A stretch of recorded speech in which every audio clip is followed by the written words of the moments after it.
투자자들을 애타게 만들고 있는 옵티머스 자산운용의 운용 실태가 드러났습니다. 막장 드라마 수준이라고 할 정도로 총체적 난국이었는데요. 투자 목적과 다르게 고위험 3호 사채의 대부분을 투자해 회수 자체가 불투명합니다. 게다가 운용사 대표는 이 돈을 횡령해 주식과 선물 옵션을 매매한 정황도 드러났습니다. 상황이 이 지경이지만 감독당국과 판매사는 눈치 보기만 급급한 상황입니다. 이민재 기자가 보도합니다. 안정적인 공공기관 매출 채권에 투자한다며 5,151억 원을 끌어모은 옵티머스 자산운용. 하지만 금융감독원 조사 결과 공공기관 매출 채권에 투자한다는 사모펀드는 초창기 구상일 뿐 단 한 번도 실제로 투자된 적이 없습니다.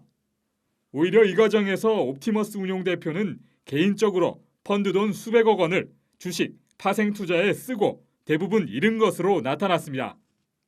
이렇다 보니 현재 만기가 지난 2,401억 원, 24개 펀드 외 나머지 22개 펀드도 환매 연기가 불가피합니다. 금감원은 옵티머스 펀드 가치가 매우 낮다고 밝혀 사실상 해당 펀드에서 건질 돈은 거의 없을 것으로 보입니다. 말 그대로 사기 펀드이다 보니 이번 사태와 관계된 기관들은 책임을 얼마나 질지를 두고 눈치 보기 중입니다. 옵티머스 펀드 84%를 판매한 NH투자증권은 이사회를 열고 투자자 유동성을 위한 선지급 안건을 논의했지만 최종 결정은 다음 이사회로 미뤘습니다. 선지급 비율이 50%로만 결정돼도 올해 예상 단기 순이익의 절반이 증발하기 때문에 농협중앙회, 지주사와 주주 등을 고려하면 난항을 겪을 수밖에 없습니다. 또 아직 금감원이 NH투자증권의 상품 선정 과정을 검사 중인 점도 영향을 준 것으로 보입니다. 투자자들은 NH투자증권이 책임을 회피한다며 반발하고 있습니다. 사태수수 방관하는 NH는 자격 없다. 금융당국과 예탁결제원도 발뺌에 급급한 모습입니다. 특히 금감원은 지난해 말 실태점검과 지난 4월 서면검사를 통해 옵티머스 문제를 짚어냈다고 강조했지만 발빠른 조치를 하지 못해 사태를 키웠다는 지적에 대해서는 입을 다물었습니다. 조사를 거듭할수록 옵티머스의 사기 펀드 민낯이 드러나는 상황. 금융당국, 판매사, 예탁원 간 책임 공방이 치열한 가운데 소외된 투자자들 마음만 멍들고 있습니다. 한국경제TV 이민재입니다. 라임 사태에 이어 올해 옵티머스와 디스커버리 펀드까지 연이은 3호 펀드 부실 사태로 금융투자협회가 투자자들에게 고개 숙여 사죄했습니다. 재발 방지를 위해 내부 통제와 자율 규제를 강화하겠다고 약속했는데 과연 투자자들의 신뢰가 회복할 수 있을까요? 유주환 기자입니다.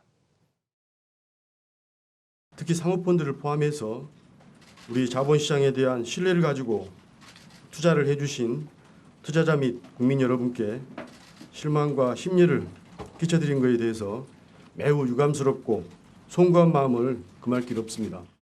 펀드를 설계 운용하는 자산운용사와 이를 판매하는 증권사, 펀드 사무관리사로 구성된 금융투자협회가 펀드 부실 사태와 관련해 고개를 숙였습니다.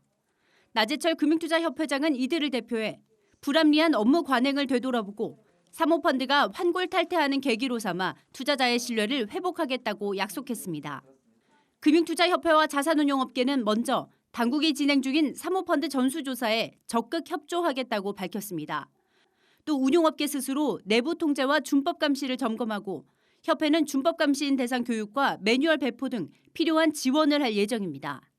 불안전 판매 이슈와 관련해서도 협회는 판매 인력의 전문성을 강화하고 판매 이후 관리를 보다 강화해 나갈 계획입니다. 다만 협회와 업계의 이 같은 각오와 다짐이 펀드 부실 재발 방지와 투자자 신뢰 회복으로 이어질 수 있을지는 의문입니다.